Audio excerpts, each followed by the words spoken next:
Hi friends, ഇന്ന് ഞാൻ നിങ്ങളുടെ മുന്നിലെത്തിയിരിക്കുന്നത് ഒരു ഹെൽത്ത് ടിപ്സുമായിട്ടാണ്. പ്രഗ്നൻസി ടൈമിൽ എല്ലാവർക്കുള്ളൊരു ടെൻഷനാണ് ഒരു ദിവസം എത്ര ലിറ്റർ വെള്ളം കുടിക്കണം എന്നുള്ളത്.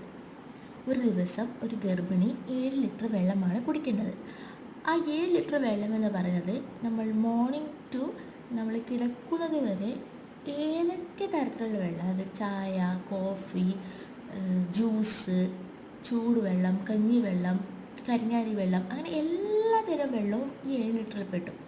അപ്പോൾ ഞാൻ ഇന്ന് നിങ്ങൾക്ക് കാണിച്ചിരുന്ന ഈ ബോട്ടിൽ എന്ന് വെച്ച് കഴിഞ്ഞാൽ എല്ലാവർക്കും യൂസ്ഫുള്ളാണ് കേട്ടോ. നമുക്കതിൽ തണുത്ത വെള്ളം വേണമെങ്കിൽ തണുത്ത വെള്ളവും ചൂടുവെള്ളം വേണമെങ്കിൽ ചൂടുവെള്ളം ഒരുപോലെ നമുക്കതിൽ സൂക്ഷിക്കാൻ പറ്റും. അപ്പോൾ എല്ലാവരും മറക്കാതെ അമ്മയ്ക്കും കുഞ്ഞിൻ്റെയും ആരോഗ്യത്തിന് വേണ്ടി ഒരു ദിവസം ഒരു ഗർഭിണി തീർച്ചയായും 7 ലിറ്റർ വെള്ളം കുടിച്ചിരിക്കണം. അത് ഏത് വെള്ളമായാലും ഒരു കുഴപ്പവുമില്ല. അപ്പോൾ ഇനി എല്ലാവരും അത് ശ്രദ്ധിക്കുക.